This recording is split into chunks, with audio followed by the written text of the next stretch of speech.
It's time for the Douglas Coleman Show. Mr. Smooth and Savvy is joined by guests from all walks of life, from the entertainment industry to authors to political and social commentators, the famous and not so famous, the controversial and the light and fluffy. We have it all. Now, here's Douglas Coleman.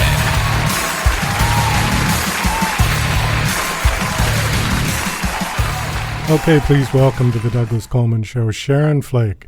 Hi, Sharon. How are you? I'm well, Douglas. How are you? Doing good. Thank you. Thank you for coming on the show. Nice to have you here. Oh, I'm glad to. Thank you for inviting me. I appreciate it. So you are an author, and I see that you wrote two books which are kind of related. The first one was called The Skin I'm In, and you wrote that 25 years ago?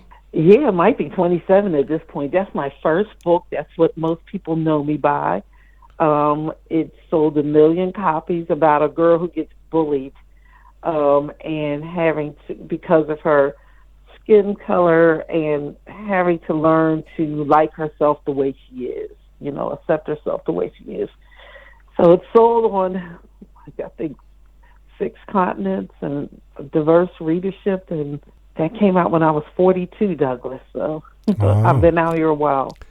So let's go back to that book first, and then we'll touch on your new one. What were you doing at that point when you wrote The Skin I'm In? That's a great question. Nobody's ever asked me that before. You know what? I was raising a daughter who was about maybe 7 to 9 years old at that point. She was born dark brown and beautiful, and from the minute she was born, I would tell her stories about dark-skinned girls who could fly. Because of the whole issue of colorism around the globe, I knew it could possibly be an issue for her. And so one thing led to another, and I wrote The Skin I'm In. But I was working at the University of Pittsburgh, head of public relations at the Katz Graduate School of Business, and I would get up around 3 in the morning and write for like an hour, go back to bed, get my daughter up, take her to school, go to work, come back like a lot of working mothers, and make dinner and do sports and go to bed and start and do all over again. So that's sort of where I was at that time period. Did you write it for her specifically? I mean, was she the inspiration for the book? She was the inspiration, but I didn't really write it for her because this character's 13, and she was a little young. I think she was like 7. So I didn't write it for her, but she inspired me to write it. I'm an English major, so I started writing in college, and I would write from a mostly teenagers, sometimes a 10, 12-year-old perspective. So I have been writing from that, like a child's perspective, for a while. I just got galvanized, I think, once she was born. I became more consistent, I'll say that. Okay, so that book was primarily for young adults, right? That was your target audience? Here's what's interesting. Great question, because when I started off, there was a lot of high school students read it, and they still do read it, but now I don't say as low as young, as 5th graders. So it's this book that has this wide range of appeal. So people give it to 5th graders, they give it to 9th grade classes, they teach it in college, adult women book clubs read it. So I tell people I write simplistically complex. So wherever you're at on that spectrum, you could probably read it, but you'll get something different out of it based on what your age and what your experience is. So the character in that book is how old? You said 7? No, my daughter was 7. The character in this book, in The Skin I'm In, was 13. It was 13, okay. She's in 7th grade, And, yeah. What happens to her, just briefly, in the book? Well, I would say what happened, the first page, a new teacher shows up who worked in corporate America and decided she wanted to, take a year off and give back to schools, and shows up with a briefcase. And from the very beginning, we see Maleeka being teased by one of the boys. In fact, by John-John, who ends up being a protagonist for my most recent book. So he starts to tease her about her skin color. And so you get to find out a lot of things. The teacher gives her an assignment. She gives the class an assignment. Pretend you're somebody from the 17th century and write from that perspective. And Maleeka chooses an enslaved teenage girl. And as the story goes on, we see that Maleeka starts to weave her own life in situations. There's a boy that likes the girl on the ship. There's a boy that likes Maleeka. There's a bully on the ship. There's a bully in Maleeka's life. So they start to merge at a certain point. And she also has a father who's deceased. And he has left her some amazing poetry that helps her remember who she is and how beautiful she is. One of the poems, I'm going to see if I can remember, it's very short. My Maleeka, brown, beautiful, brilliant. My Maleeka is brown, beautiful, brilliant mind. So she finds this poetry he's written her. She finds this mirror. And so between the teacher and between the dad's poetry, she starts to remember that, wow, no, I am perfect the way I was born, smart, dark brown, tall and thin. And so when a lot of people read it, they walk away saying, oh, wow, I'm really okay the way I am, just like her, like whether they're African American, whether they're Irish, whether they're Palestinian, Jewish. Like there's this wide audience of people that read the book and walk away picking up something different depending on what you need from it, but all walking away saying, hey, I read that book and years later I remember it and it changed my life. Well, it was the recipient of multiple awards, it looks like. Coretta Scott King Author Award and Kirkus Award, so congratulations on that. Thank you. I appreciate it. So I guess the next question is, why did it take you 25 years to write the next one? Douglas, I wasn't even going to write it. For 25 years, people have been asking me to write another one. They wanted to know what happened to Maleeka. They wanted to know what happened to Charlese, the bully in the first book. And I was sort of scared because the truth is, I'm sure you and your audience, you've been to the movies, you've read a book, and you say, oh, I love the first one. Can't wait for the next one. Next one comes out, and you're like, oh, why didn't that? I wish she hadn't have written it. I wish they hadn't have done the movie. I didn't want to be that woman. But the anniversary of the book came up, and I said, okay, I'm going to, okay. And then I wrote The Life I'm In, which is the bully story. And why I chose her, Charlese, was because so many people, Charlese, by the way, to your audience, is a really great villain in the first book. And people really don't like her. They just think she's terrible. But they always ask about her.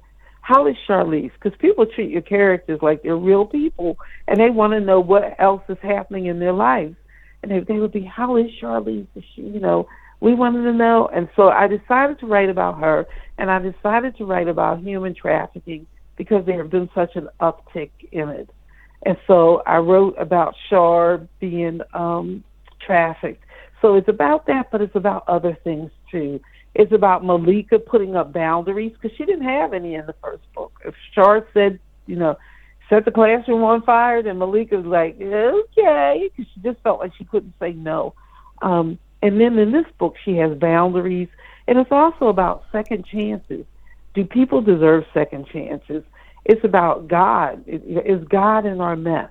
And people see Char, and I'm telling you, I have people coming back and saying, oh, my God, I read that book, and I loved it.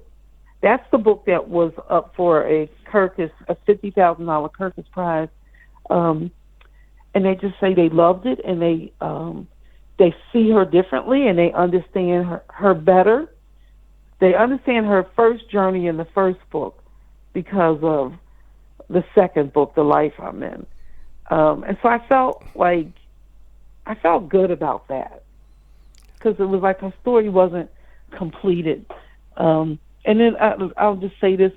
Recently, a woman put online, she said, and that's what I'm telling you, a lot of grown people also read my work. She said, my friend called me 3 o'clock in the morning and said, I know Charlese is not about to do X, Y, and Z. And she was like, what, you waking me up for this? You know, but the characters get under people's skin, and so they can't wait to find out what else is going on with them. Oh, so this one is the family I'm in is the third book in this. The family I'm in just came out on April 1st, the third and final, no more. Okay, what was the time gap between the skin I'm in and the life I'm in? In terms of the actual time gap in the book? No, in terms of how long it took you to... life. Yeah. Probably 20... Oh, okay, so the life I'm in came 20 years, so this is about 23 years. Okay. So you have to write it as if it's not too far off. Technology has happened, so you don't see any technology, phones in the first one, but I weave it in a little bit in the second too, and you got to do it in a way that it's not so far off. People might notice it, but it's not so far off that they feel like they're in another century. So. Okay, so the family I'm in stays with the same characters from the skin I'm in? Yes, but it's told from John-John's perspective. Remember, I said John-John bullied Maleeka in the first one. So readers get to see a couple of things. The first book, they always said, doesn't John-John like her? He's teasing her. He must like her. So they get the answer to that question in this book. And there's Caleb, the guy that really did like Maleeka in the first book. And so John-John tells the story, and it's about him. John-John has never been kissed. He's never had a girlfriend, and that is his goal. He's about 16 and a half.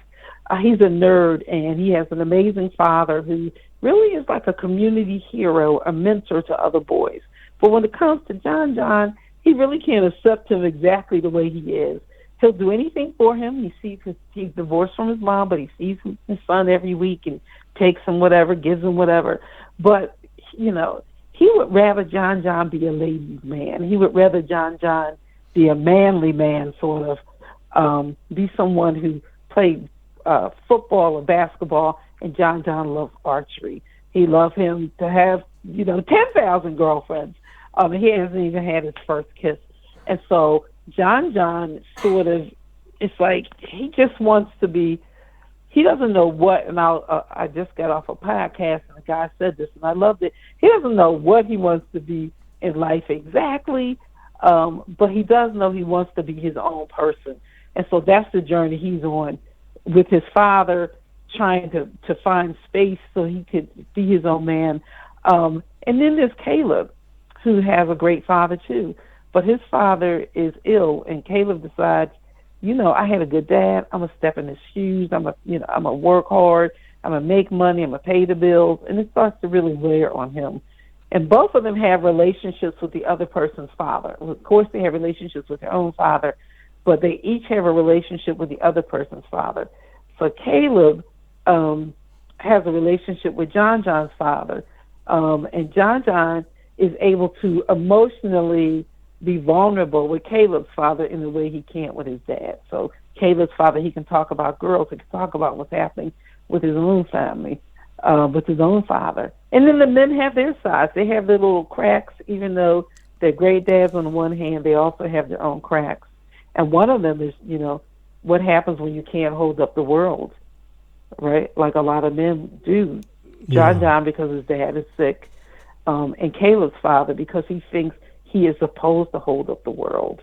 And you could start to see it's a little bit of a strain, but he would never, he says it a little bit, but he really feels like he can't show a lot of weakness. Okay, so I asked you about the time frame between the writings of the books. So the time frames between in the actual stories is much less than 25 years, right? Yeah, it's like, because they were 13, 14, 15, 16. It's like 3.5, 4 years. From the first one, from the first one to the third 9, one. 10, 11. Yeah, it's like 3.5, 4 years. I think 4 years. Sorry. Okay. And you said this will be the last one? You're not going to continue this story? No, sir. Somebody said, we'll see. I said, no, we won't see. I'm not one of the writers that, I don't do a lot of sequels. I think, one other book that's 2 books, and in fact, another novel I just handed in, and there is a third one to that one. But that's, some people write, 7, 10. I don't want to, live with characters that long, even though I love my characters. I just, because it's also scary for me. It's like, am I going to get it right? Am I going to fail my audience? And I don't want to do that, and I don't want to fail my characters. So far, so good. We're getting good reviews, good reports on the family I'm in. I was in St. Louis, and before a heavily male audience of fathers and sons of organizations that work with black boys. And, at the end, a man stood up. His son was about 13. He said, I just told my wife to order every single one of your books for my son. Oh. Which is kind of cool. Yeah. And then the person that was sort of spearheading the discussion really kept saying, I just love this book. I think it does so much good in terms of conversations between men and boys and opening up the space for young men to have a multitude of conversations. So I'm feeling good about what I'm hearing.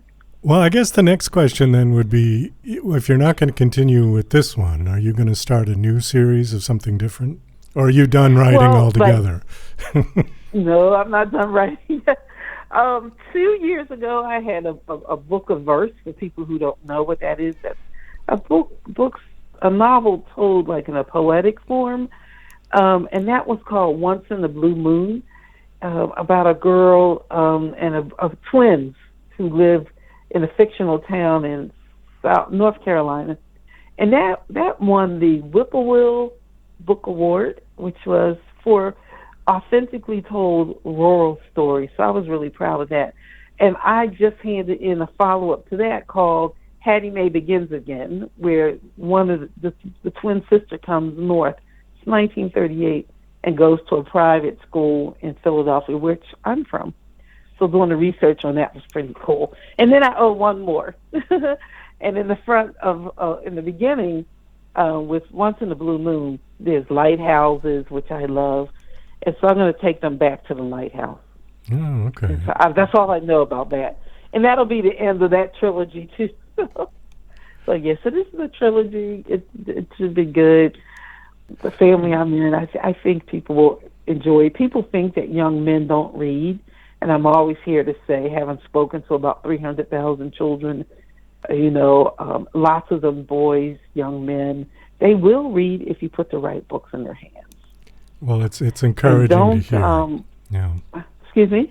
No, I said that's encouraging. That's encouraging to hear. Oh, no, they really will. Where was I? In Ohio last year? And a young guy who had been in a juvenile facility, his librarian was telling me that, he read The Skin I'm In, which there's a girl on the cover of the book. So, first of all, just because there's a girl on the cover doesn't mean that a guy won't read it. And she said he had read that. And then what else does this lady have? And then there was The Life I'm In, which also has a girl in it. And then there's The Family I'm In now that has a young man on it. So they will read, and they will read even from when the protagonist is a young woman, if they're engaged, if it moves. A lot of my books move very quickly. My characters are very frank because young people are very frank. The stories are engaging, and so, and there are other people out there who write specifically for young men. And so we can't leave them out in the cold when it comes to getting good literature into their hands. Well, on that, Sharon, we got to wind this down. Thank you so much for coming on the show. So the latest book is called The Family I'm In. You said it was released April 1st. Is that correct? You can get it in bookstores everywhere. If you don't see it, all you have to do is ask for it, and they will get it to you. Okay. And I'm at SharonGFlake.com if you want to reach out to me. That was the question I was going to ask, to give out your website. Can you give it out one more time? SharonGFlake.com. SharonGFlake.com. Okay. Cornflakes for those people who are like Flake. So thank you so much, Douglas. I appreciate it. Oh, my pleasure. And best of luck with all of your work. I hope so. Thank you.